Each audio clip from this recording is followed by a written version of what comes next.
Hello student, स्वागत है आप सभी का हमारे इस channel GNS day night study में।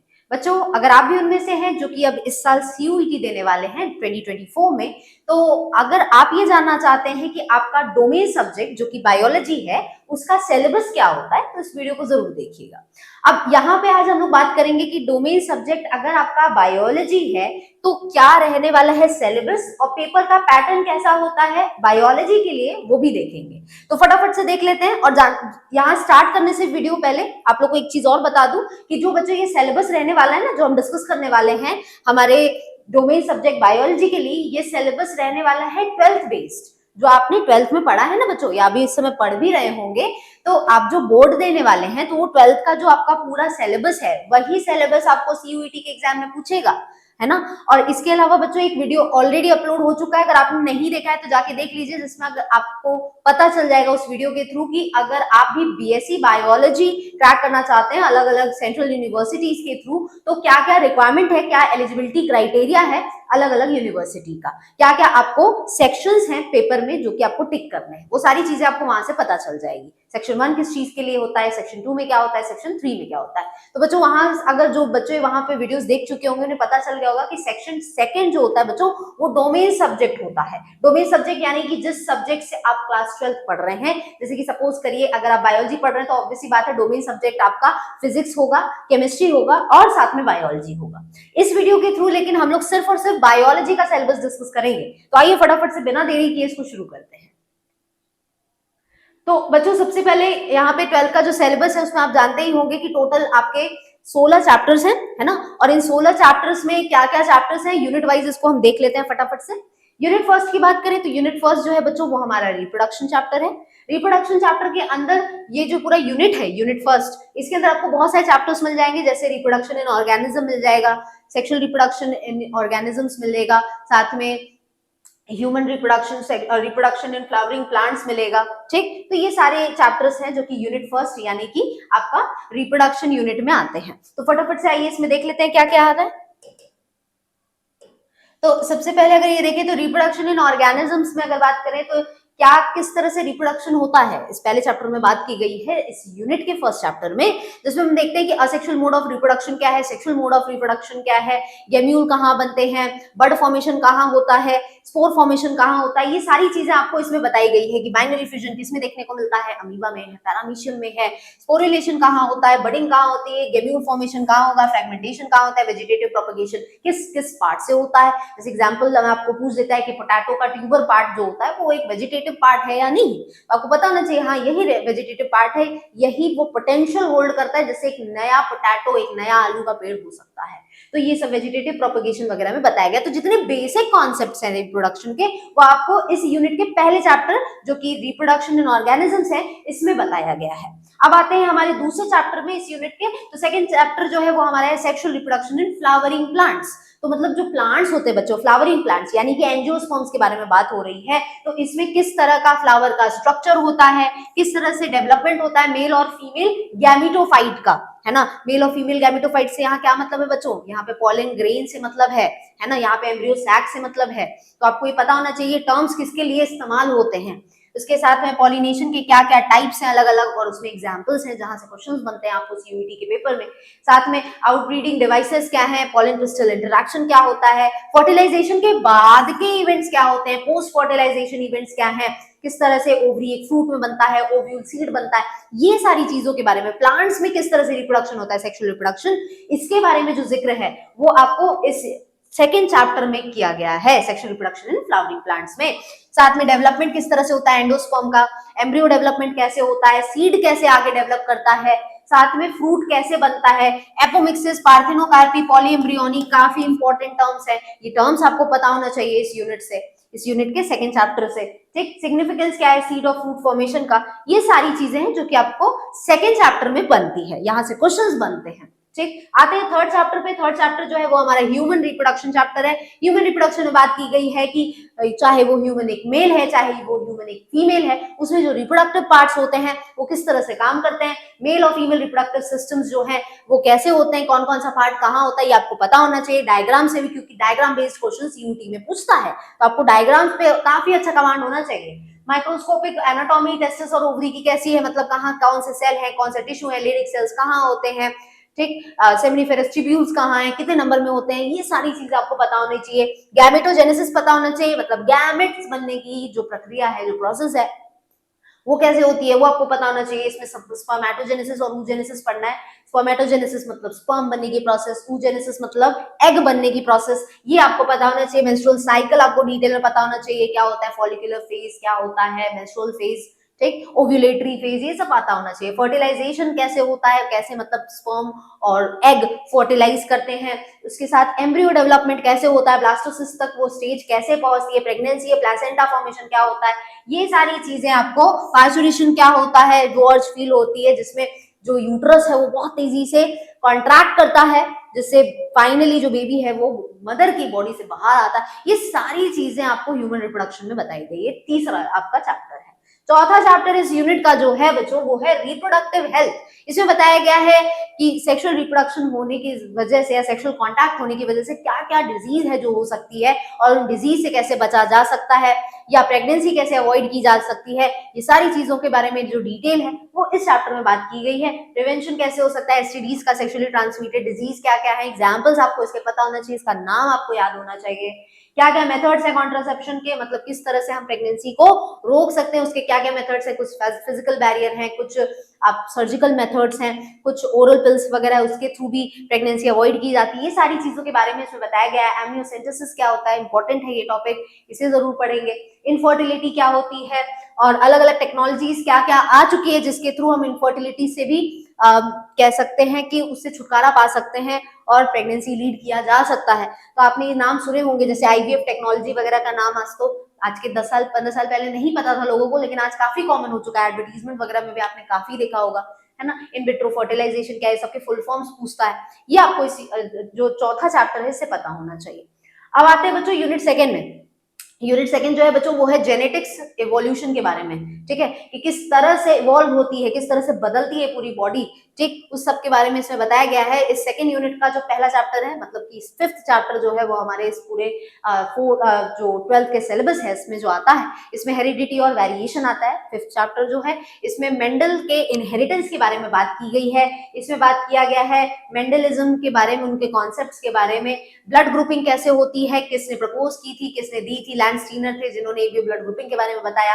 प्लेयोट्रॉपी क्या होता है, ठीक, क्रोमोसोम थियोरी क्या थी इनहेरिटेंस की, उसके साथ में सेक्स डिटर्मिनेशन कैसे होता है, चाहे वो ह्यूमंस हैं, चाहे वो बर्ड्स हैं, चाहे वो हनी बीज है। हनी बीज का काफी इंपॉर्टेंट है, ये जानेंगे। काफी इंपॉर्टेंट जो जो होता है ना, काफी अलग प्रोसेस जो होती है वो एग्जाम में पूछने के उसके चांसेस ज्यादा होते हैं। लिंकेज क्या होता है, क्रॉसिंग ओवर क्या होता है, इनहेरिटेंस क्या है जो कि सेक्स लिंक्ड होती है, जैसे कि डिजीजेस के बारे में बात की गई है, जैसे इसमें हीमोफीलिया वगैरह के बारे में बात की जाती है, जिसमें ब्लड जो है वो जमता नहीं है, ब्लड क्लॉटिंग नहीं होती, हीमोफीलिया उसको कहते हैं।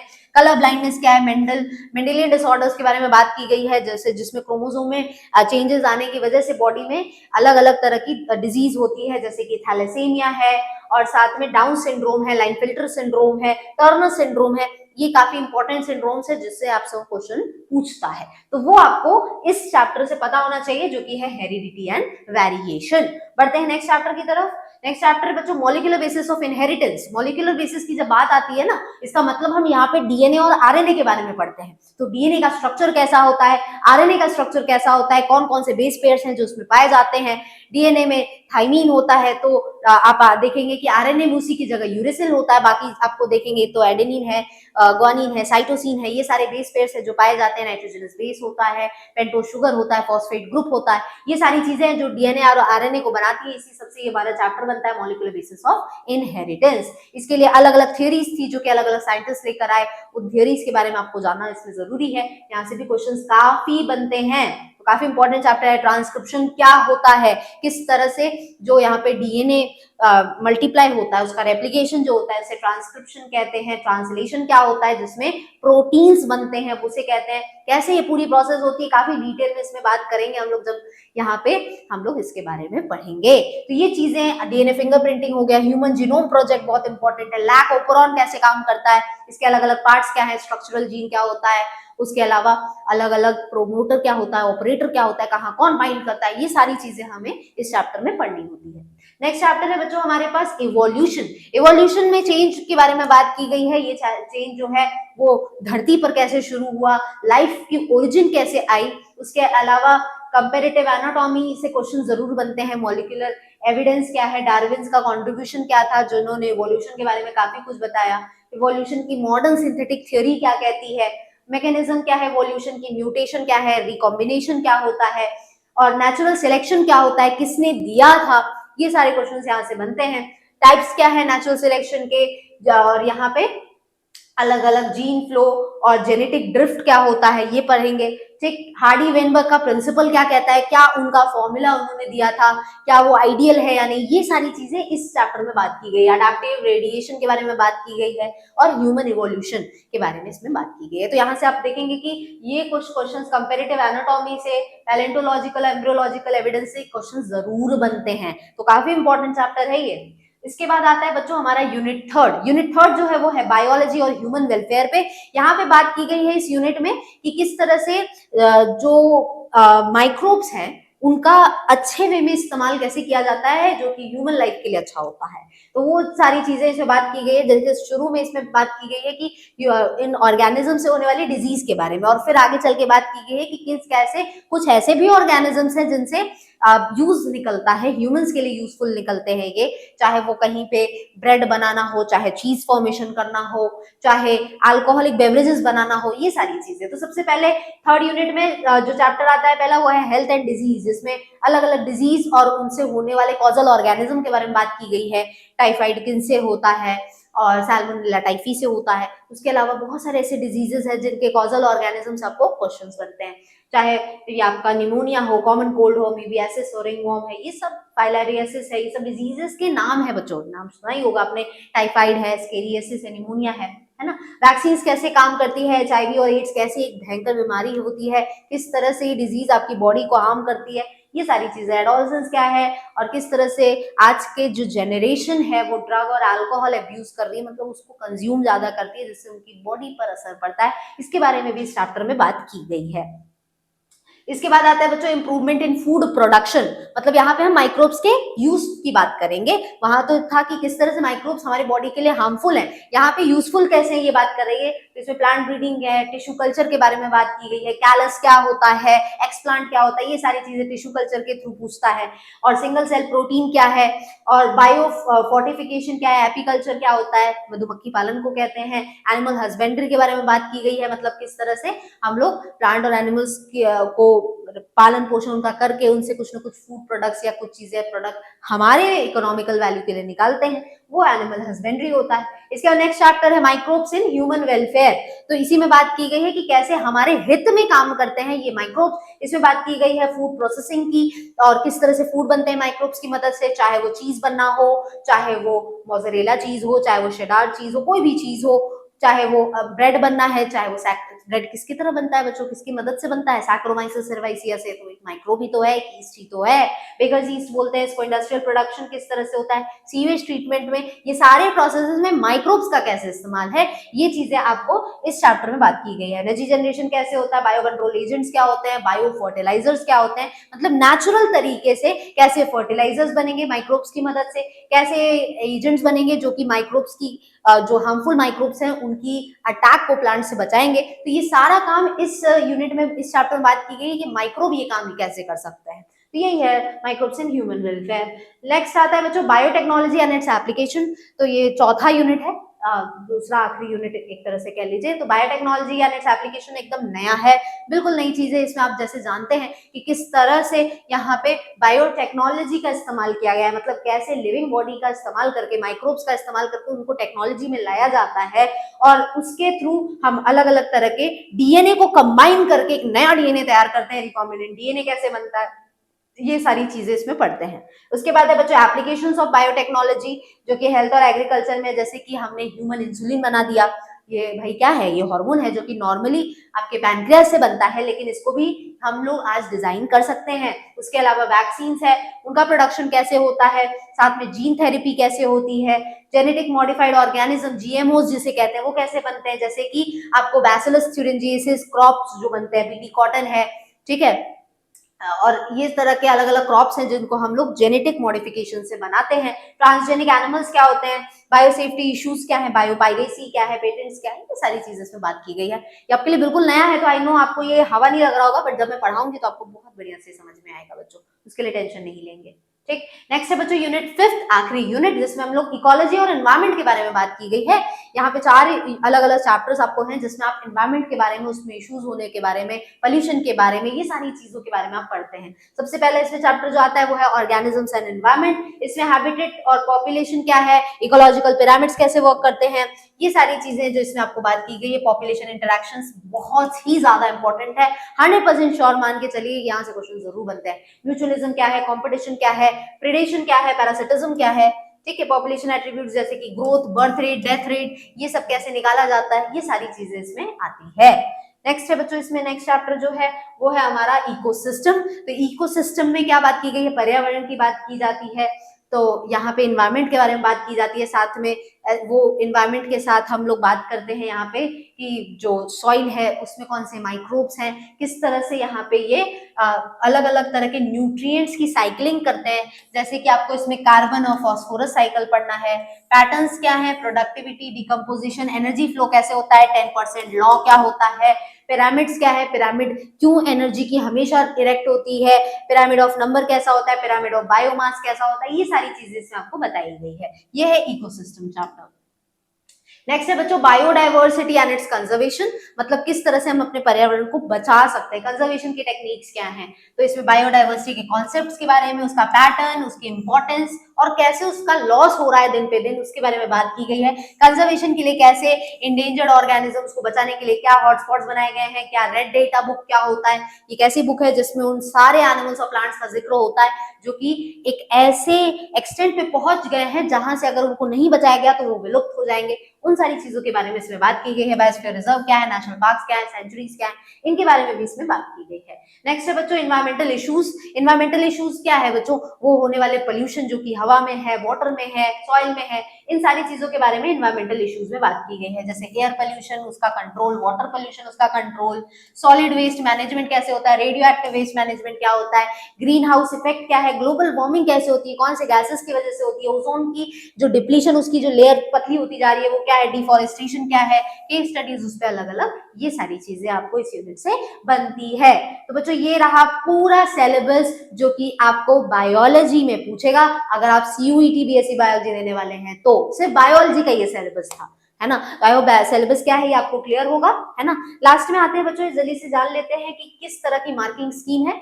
वैसे तो इसके बारे में मैंने जिक्र कर दिया था पिछली वीडियो में, जहां पे हमने ओवरऑल डिस्कशन किया है कि किस तरह से आपको सीयूईटी बीएससी बायोलॉजी अगर आप देना चाहते हैं तो क्या क्या फॉर्म फिलिंग में किस तरह से काम करेंगे, उसमें बताया ही था। इसमें वापस से बता देती हूँ। मार्किंग स्कीम और टाइम ड्यूरेशन की बात करें बच्चों, तो सबसे पहले बात करते हैं इसमें नंबर ऑफ क्वेश्चंस की। तो टोटल आपको 50 क्वेश्चन होंगे जो कि बायोलॉजी में आएंगे।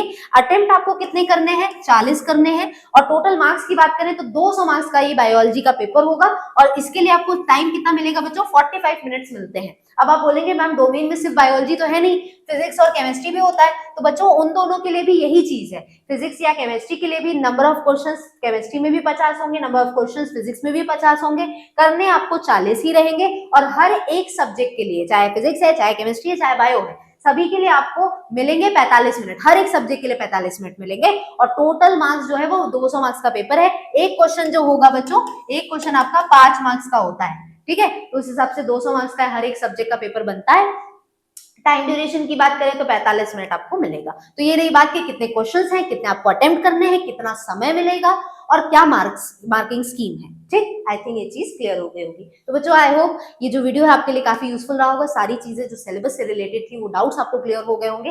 जाने से पहले बच्चों जाते जाते आप लोग ऑनलाइन प्रिपरेशन जो हम यहाँ करवाने वाले हैं 2024 में, हमारे इस बैच के अंदर जो कि सामर्थ्य बैच है, इस बैच के अंदर क्या क्या डिटेल्स हैं, अगर आप उनमें से हैं जो कि घर बैठे बैठे तैयारी करना चाहते हैं सीयूईटी की, तो बिल्कुल आप हमारा जो ये कोर्स है ये बाय कर सकते हैं। कोर्स की फीचर्स की बात करें तो आपको कंप्लीट सिलेबस मिल जाएगा जो कि ऑनलाइन क्लासेस में रन करेगा। मीडियम हमारा हिंदी इंग्लिश दोनों होगा।